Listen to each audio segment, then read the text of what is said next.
Thank you, Mr. Speaker. It will be 3 years tomorrow since a chemical weapon was deployed by Russian military intelligence on the streets of Salisbury. All our thoughts remain with those affected, their families and loved ones, and we will continue to seek justice for them. Mr. Speaker, I'm sure this House will want to pay tribute to the people of Salisbury and Amesbury and wish them well for the future. Mr. Speaker, this morning I had meetings with ministerial colleagues and others. In addition to my duties in this House, I shall have further such meetings later today. Let's head to Kim Johnson. Kim. Thank you, Mr. Speaker. Liverpool is a welcoming city, the oldest Chinese community in Europe, but in 1946, the British government ordered the forced repatriation of thousands of Chinese seamen living in Liverpool with their British families back to China, causing lasting emotional trauma. Many of those descendants still live in my Liverpool Riverside constituency. Will the Prime Minister take steps to acknowledge these events and provide the descendants with a formal apology and for the justice they deserve? Thank you, Mr. Speaker. Speaker, I have happy memories of my own visits to Liverpool, and I can tell her that we are certainly very grateful across the country to the Chinese community for their amazing contribution, and her message has been heard loud and clear. Right, let's head to John Stevenson. John. Thank you, Mr. Speaker. The Pirelli factory in Carlisle employs around 800 people, contributes hundreds of millions of pounds to the local economy, and is an exporter. Its location is a consequence of regional economic policy from 50 years ago. Would the Prime Minister agree that if we are to rebalance the economy, level up the country, we need a modern-day proactive regional economic policy? And if he does agree, will he come to Carlisle to see the old and new in action? Prime Minister. Of course, Mr. Speaker, I'm very grateful to my honourable friend for what he says, and he will hear more in just half an hour or so. Let's try and keep it to half an hour, Mr. Speaker, from the Chancellor about how exactly we intend to make sure we build back better across the whole of this country and unleash the tremendous potential of the whole of the United Kingdom, including, of course, Carlisle, which he so well represents. The Leader of the Opposition, Keir Starmer. Thank you, Mr. Speaker. Can I join the Prime Minister in his comments about the Salisbury atrocity? Does the Prime Minister agree with President Biden that the sale of arms that could be used in the war in Yemen should be suspended? Prime Minister. Mr. Speaker, ever since the tragic conflict in Yemen broke out, this country has scrupulously followed the consolidated guidance of which he will be well aware. Yeah, Keir Starmer. The trouble is that whilst President Biden has suspended arms sales that could be used in Yemen, the UK hasn't. In fact, we sold £1.4 billion of arms to Saudi Arabia in 3 months last year, including bombs and missiles that could be used in Yemen. Given everything we know about the appalling humanitarian cost of this war, with innocent civilians caught between the Saudi coalition and the Houthi rebels, why does the Prime Minister think it's right to be selling these weapons? Mr. Speaker, the UK is part of an international coalition following the UN resolutions, which he will know well, which are very clear that the legitimate government of Yemen was removed illegally. Those are the resolutions that we follow, and we continue scrupulously to follow the humanitarian guidance, which are amongst the toughest measures anywhere in the world in respect of all arms sales. He talks about humanitarian relief, Mr. Speaker, and actually I think the people of this country can be hugely proud of what we are doing to support the people of Yemen. Almost £1 billion of aid contributed in the last 5 years, Mr. Speaker. Keir Starmer. Mr. Speaker, he says the system's very robust in relation to arms sales. It can't be that robust. The government lost a court case just 2 years ago in relation to arms sales. The truth is the UK is increasingly isolated in selling arms to Saudi Arabia. Despite what's happening in Yemen, despite Saudi Arabia's human rights record, and the brutal murder of journalist Jamal Khashoggi, a murder the US has concluded was approved by the Saudi Crown Prince. So I have to ask, what will it take for the Prime Minister to suspend arms sales to Saudi Arabia? Prime Minister. Speaker, we could condemn the murder of Jamal Khashoggi. We continue to call for a full investigation into the causes of his death, and indeed we have already sanctioned 20 people, Mr. Speaker, in Saudi Arabia. And I repeat the point that I have made, that the UK government continues to follow the consolidated guidance, which, by the way, Mr. Speaker, was set up by the Labour Party. Mr. Speaker, to make matters worse, the government decided this week to halve international aid to Yemen. Halve it. The UN has said that Yemen faces the worst famine the world has seen for decades. And the Secretary-General said on Monday that cutting aid would be, in his words, a death sentence for the people of Yemen. How on earth can the Prime Minister justify selling arms to Saudi Arabia and cutting aid to people starving in Yemen?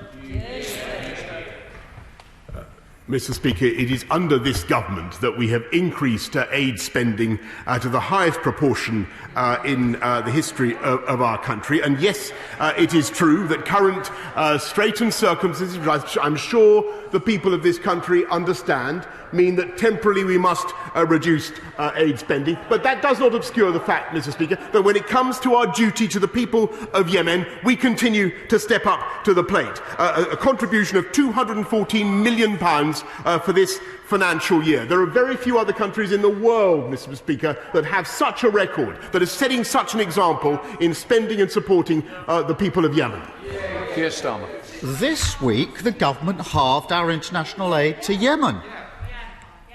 If this is what the Prime Minister thinks global Britain should look like, he should think again. And if he doesn't believe me, doesn't like it from me, or the UN Secretary-General, he should listen to his own MPs.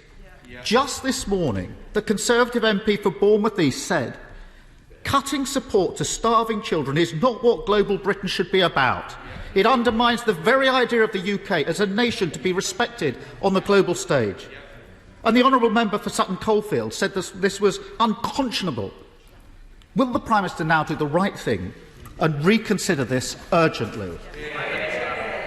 Mr. Speaker, I repeat, we've given £1 billion since the conflict began. We're in support of UN resolutions. This year, we're contributing another £214 million to support the people of Yemen. There are very few other countries in the world, Mr. Speaker, that have that kind of record. I think in these tough, straitened circumstances, bearing in mind the immense cost of the COVID epidemic that has affected our country, I think the people of this country should be very, very proud of what we are doing.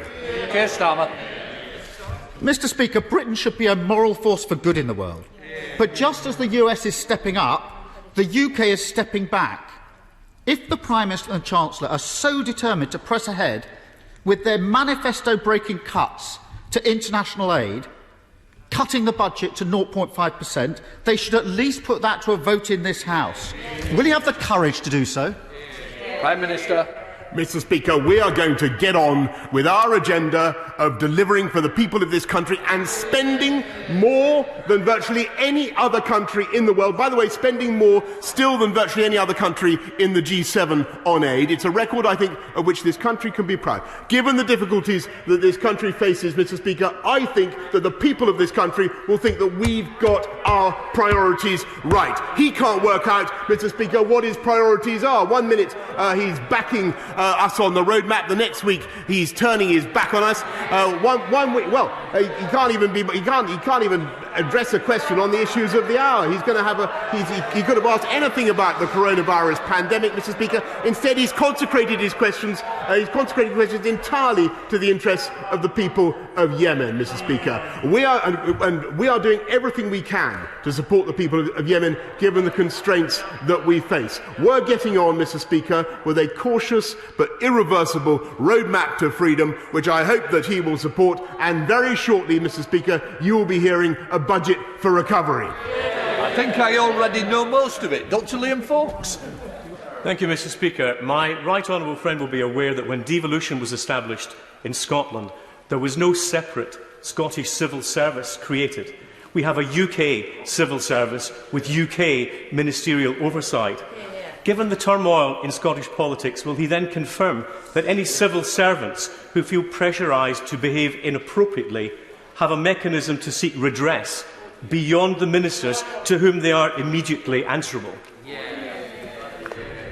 Of course, thank my right honourable friend. Of course, we will support all civil servants. By the way, I thank them for their work up and down the country that they've done throughout the pandemic. And I think everybody in this House would agree that now is the time, really, for our civil service to focus on working together to build back together, rather than build back better together, rather than on measures that might divide our country, Mr. Speaker. Now come to the Leader of the SNP, Ian Blackford. Thank you, Mr. Speaker. And can I associate myself with the remarks of the Prime Minister on the terrible atrocity 3 years ago in the town of Salisbury? Mr. Speaker, the situation in Yemen has been called the world's worst humanitarian crisis. 100,000 people have been killed. 16.2 million are at risk of starvation. 2.3 million children, Prime Minister, are at death's door, facing acute malnutrition. The UK government's response isn't one of compassion. Instead, it is to impose cuts. That's what you're doing, Prime Minister. A 50% cut to international aid to Yemen, a move that the UN chief Antonio Guterres has described as a death sentence. Since the start of the war, the Tories have shamefully backed the Saudi regime through billions of pounds of arms sales and support, despite evidence of war crimes and of the targeting of civilians. Well, the Prime Minister confirmed that today's budget will force through the devastating cuts to international aid. Mr. Speaker, I think anybody listening to this debate will have heard me say that this country, this government, in the last 5 years has given £1 billion to support the people of Yemen. I can tell him that on Monday, Mr. Speaker, in case he thinks there's any diminution of our efforts, on Monday we're going to provide cash support to 1.5 million of the most vulnerable Yemeni households, support 400 health clinics and treat 75,000 cases of severe malnutrition, Mr. Speaker. That is the continuing effort of the British people and the British government to help the people of Yemen. In Blackford. The reality, Mr. Speaker, is a 50% cut to Yemen aid at a time of a global pandemic. The coronavirus has hit poor and vulnerable countries the hardest, threatening decades of hard-won gains whilst exacerbating existing inequalities. During his leadership race, the Prime Minister made a commitment to stand by 0.7% for aid spending, a position he reaffirmed in June last year at that very dispatch box. What followed was yet another U-turn, another broken promise. Why is the Prime Minister breaking his own manifesto commitment, and why are his government breaking the promises they made to the world's poorest? Hear, hear. Mr. Speaker, I think most people in this country will know that the government has given £280 billion to support the people, the economy, the livelihoods, the businesses, up and down the whole of the United Kingdom. And that has, as you will hear from the Chancellor, Mr. Speaker, placed strains on our public finances. Meantime, we continue to do everything we possibly can to support the people of Yemen, including, by the way, through a massive vaccination programme to which the people of this country have contributed £548 million, the second biggest contributor in the world, Mr. Speaker. Well, Mr. Speaker, the Prime Minister will know from his time working in the Black Country how important our green spaces and green belt are. Will he make sure that Dudley Council and our Mayor Andy Street have the powers and the resources they need to ensure development is on brownfield rather than valuable green spaces, and make sure that local people's voices are clearly heard and taken into account, including where the proposed development is across local authority borders, like in the surrounding Greenbelt to Dudley South? Indeed, Mr. Speaker, we will protect our green belt, our vital green belt, and which constitutes, I think, 12.4% of our land. But we can build our homes, as my honourable friend rightly suggests, 300,000 of them on brownfield sites across the country. let's head to Sir Jeffrey Donaldson. Sir Jeffrey. Mr. Speaker, we are now in the third month of the Northern Ireland Protocol, and we're fast approaching the end of the 3-month grace period. And the Prime Minister will be aware of the disruption that the protocol is causing to trade between Great Britain and Northern Ireland, and the damage it's doing to the stability of the political institutions established under the Belfast Agreement. What action does the Prime Minister intend to take to deliver on his promise that he would protect Northern Ireland's position within the UK internal market and provide us with unfettered access to goods from Great Britain? Mr. Speaker, the position of Northern Ireland within the UK internal market is rock solid and guaranteed. We are making sure that we underscore that with some temporary operational easings in order to protect the market in some areas, such as food supplies, pending further discussions with the EU. And as I've said, I think to the right honourable gentleman and his colleagues, we leave nothing off the table in order to ensure that we get this right. Sara Atherton. Mr. Speaker, our British vaccine finished in Wockhardt in Wrexham has shown the globe exactly what the UK can achieve. In Wrexham we have the Myler Hospital, Coleg Cambria, Glendower University and an industrial estate bristling with SMEs. We're close to the Midlands and the North West. Would the Prime Minister agree with me that now is the time for our young people to look at careers and aspire to careers in STEM and healthcare, and Wrexham is the hub that can take us forward? Yeah. My honourable friend is completely right. I thank her, by the way, again for her amazing service in the NHS in Wrexham and her returning to the front line. And actually, it was in Wrexham at Wockhardt that I met young female scientists, Mr. Speaker, who are helping to make the vaccine that is not only going to free our country, we hope, from the captivity of COVID, but help to liberate the entire world. It was wonderful to see it happening in Wrexham. We want to see many more young female scientists growing up in that part of the world. Let's head to Grahame Morris. Grahame. Thank you, Mr. Speaker. I'd like to ask about an important domestic issue. The system of the property tax in England is broken. Council tax places an unfair burden on people living in the poorest communities without generating the revenues needed to fund local services.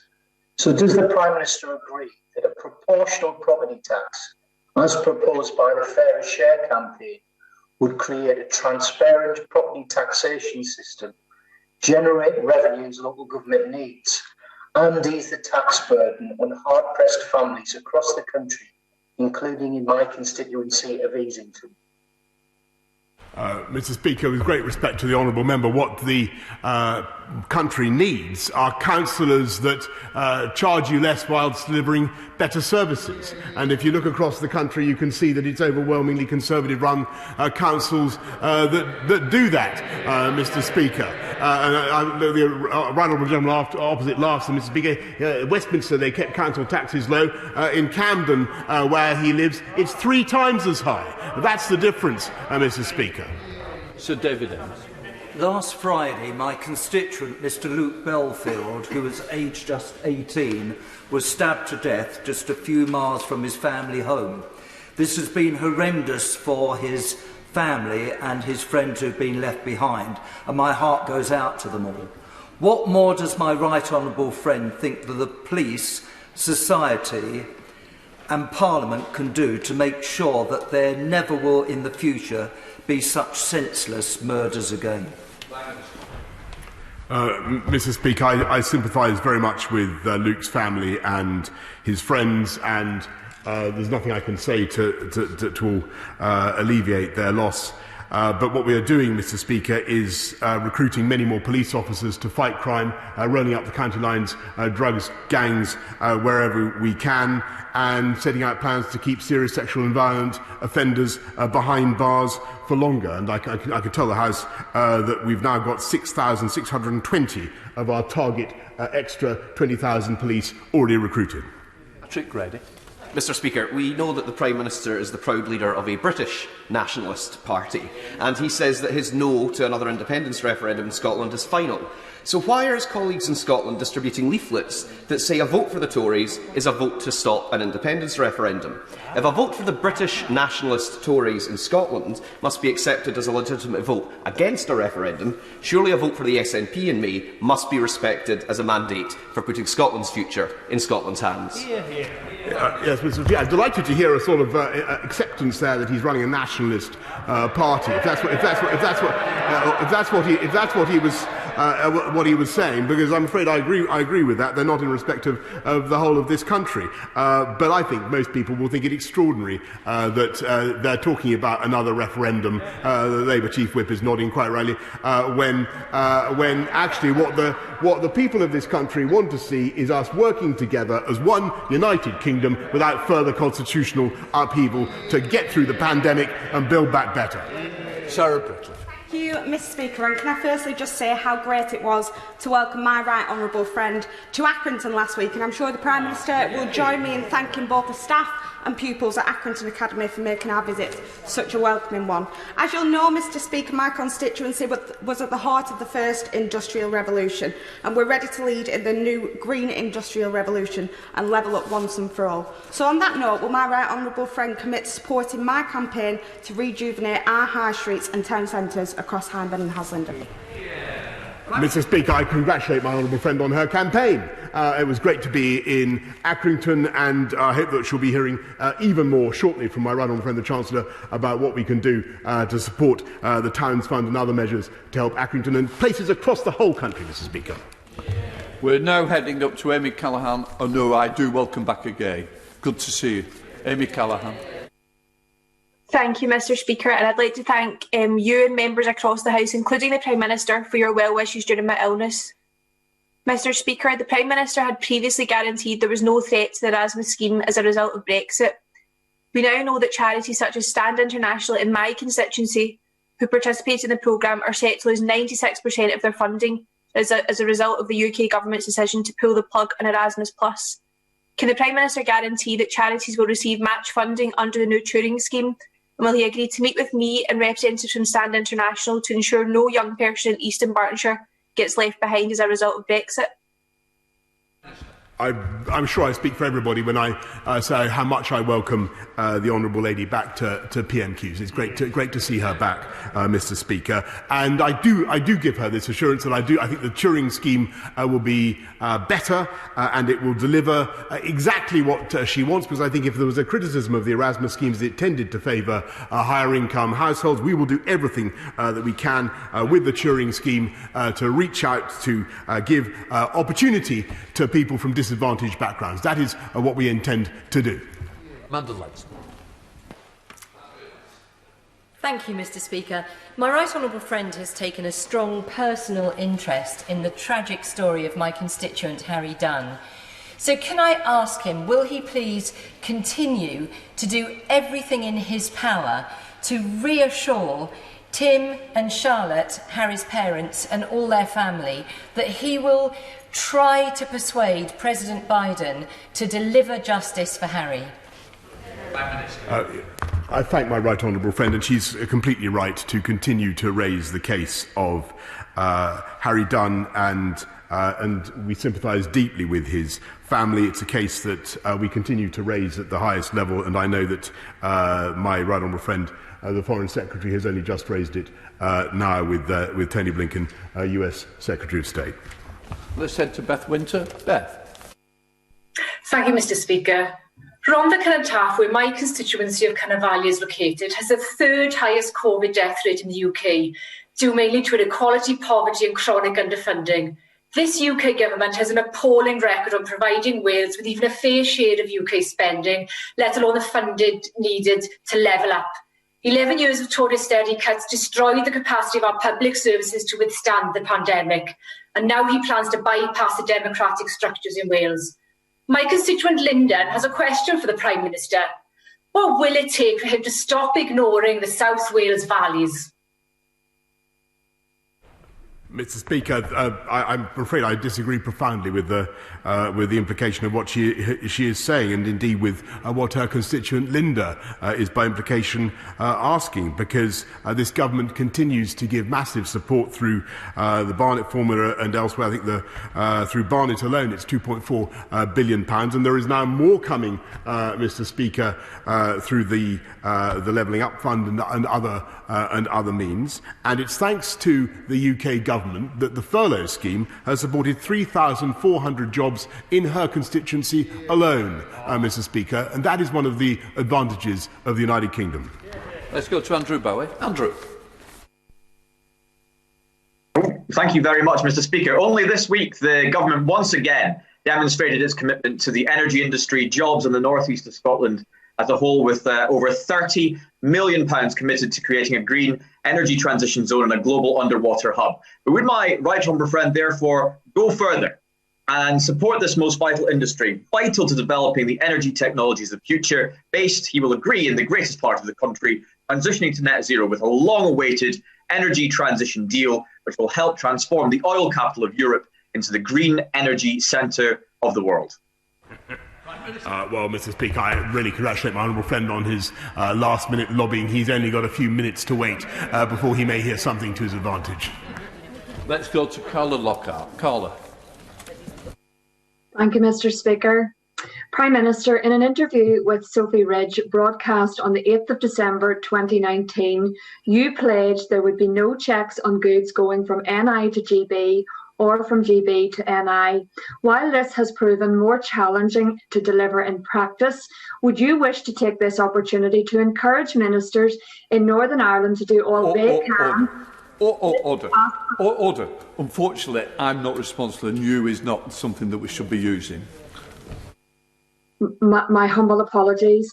Can you make this an aspiration to reality and to ensure they act in accordance with Section 46 of the United Kingdom Internal Market Act 2020, which stresses the importance of facilitating the free flow of goods between Great Britain and Northern Ireland? Yes, Mr. Speaker, I certainly can do that, and as I said in answer to another right honourable gentleman from her party, we leave nothing off the table in order to make sure that we get that done, and there is unfettered access, NIGB and GBNI. Let's head to Andrew Percy. Andrew. Thank you, Mr. Speaker. The Prime Minister has been a good friend of East Yorkshire and Northern Lincolnshire, and he will be aware that the Humber is the biggest trading estuary in the country and contains the UK's biggest port. So can I encourage him, therefore, to look at the Humber Freeport bid closely and also favourably, as it contains sites in Hull, Goole, Grimsby and the Scunthorpe Steelworks, which are really important for this region too. He's absolutely right, Mr. Speaker. My honourable friend has mounted an excellent campaign, and the Chancellor, my honourable friend, the Chancellor, will be saying more about that a little shortly. Okay. Thank you, Mr. Speaker. HS2 reduces journey times from Manchester Airport to London from 2 hours 24 minutes to 59 minutes. With the carbon capture that we would generate and the increased capacity to the West Coast Main Line, can I ask the Prime Minister, Mr. Speaker, what prevents governments from putting shovels in the ground in the north now? Mr. Speaker, the answer to that is, as anybody knows who gets a project done on their home or wherever, if you start again midway through, I'm afraid you greatly multiply the cost, but we're going to go as fast as we possibly can. Final question, Danny Kruger. Thank you, Mr. Speaker. The last time the UK hosted the G7 in 2013, the then Prime Minister launched the Social Impact Investment Task Force to catalyse a market for private capital seeking social outcomes as well as financial returns. And this country now leads the world in the development of financial innovations for public good. So will my right honourable friend confirm that the social investment tax relief, which was launched after that summit, will continue beyond April? And will he use this year's G7 to trumpet to the world the benefit of social investment, social enterprise and the social economy in general? My honourable friend has long been a campaigner for the wonderful benefits of social enterprise. I visited some of his own, and if he just waits a little bit longer, he'll receive an update on social investment tax relief, Mr. Speaker. I'm suspending the House for 3 minutes to enable the necessary arrangements for the next business to be made. Order.